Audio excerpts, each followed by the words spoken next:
Hello everybody, welcome to Crafty Soup. My name is Misty, and today I have for you the SCT Sampler Kit unboxing for the month of September. I always include a project when I do an unboxing, and if you stick around to the end of the project this time, I will tell you how this video and project relate to the video that I have coming out on Friday.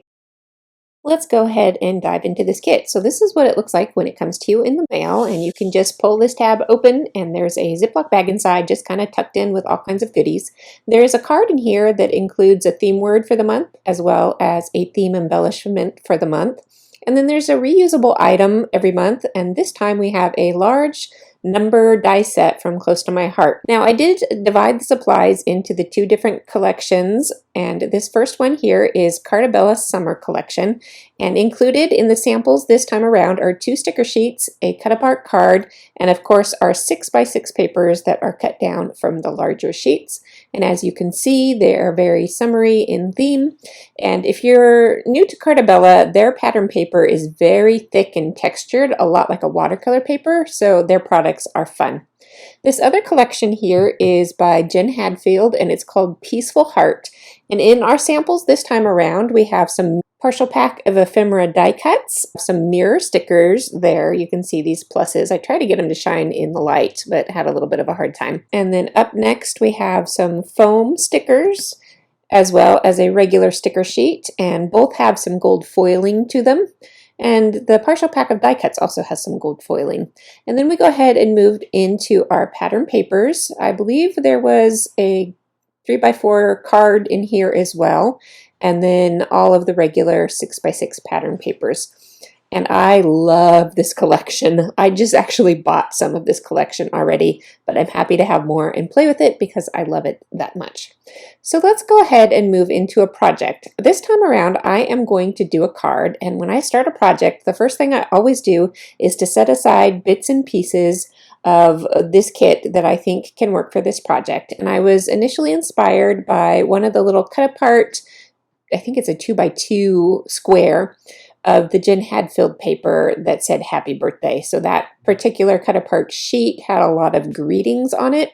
So I decided to go ahead and make a card. I haven't done a lot of cards lately, and since I have a birthday coming up really soon, I decided to go ahead and make that the focus of my project today. And I will give you a hint about this project and how it's going to relate to the video that I have coming on Friday, so be sure to stick around to the end for that. Now, I am starting this project with plenty of layers. That's one way to elevate a project. When you have kind of a random sampling of supplies, it can be a little hard to figure out where to start. So I'm starting with layers, and I'm going to go ahead and use some contrasting layers in calmer patterns so that these bold pieces that I'm going to put on here will pop against that. And this little piece says happy birthday to you, and I really like this word lovely that has gold foiling on it. So I wanted this to read happy lovely birthday to you, and so I went ahead and cut apart that piece, and I'm going to pop it up on some foam dots because it does become smaller visually, and when I pop it up, it's going to have a lot more balance to it and more visual weight to it to match up with that lovely word. So that helps combine those elements together. Another way I'm going to help combine all of those elements together is to put them on one more layer that helps draw the eye down through the whole design. And so I cut out that tag from the cut apart sheet of the Cartabella paper, and I'm going to cut it up into strips so that I can layer it between all of those pieces and make it look continuous, even though it's not quite big enough to do that on its own. This is a little cheater tip that I use frequently, so you'll see me do that in other videos. I do go ahead and pull out some twine to add to the top of this, and I do glue it down because this one will be going through the mail.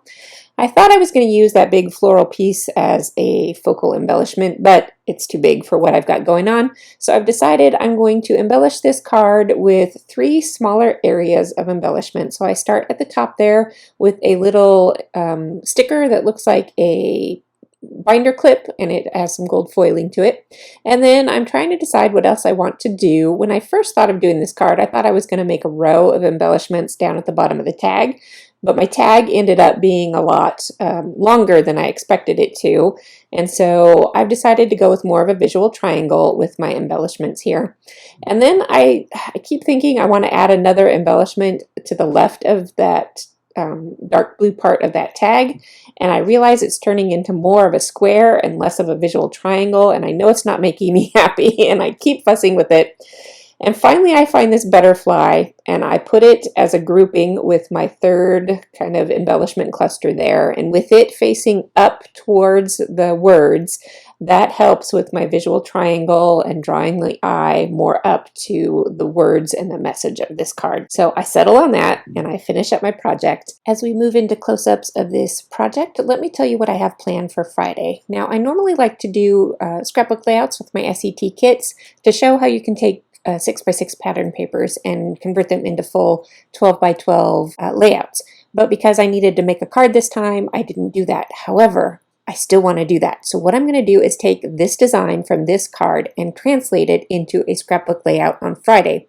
Now, a couple weeks back, I had done the opposite. I had taken a scrapbook sketch and translated it into a card. So between these two videos, I hope that you can get the idea that cards and layouts can be easily interchanged between each other. So do join me for that upcoming video. And if you got something helpful out of this video, please go ahead and give me a like because that really does help my channel.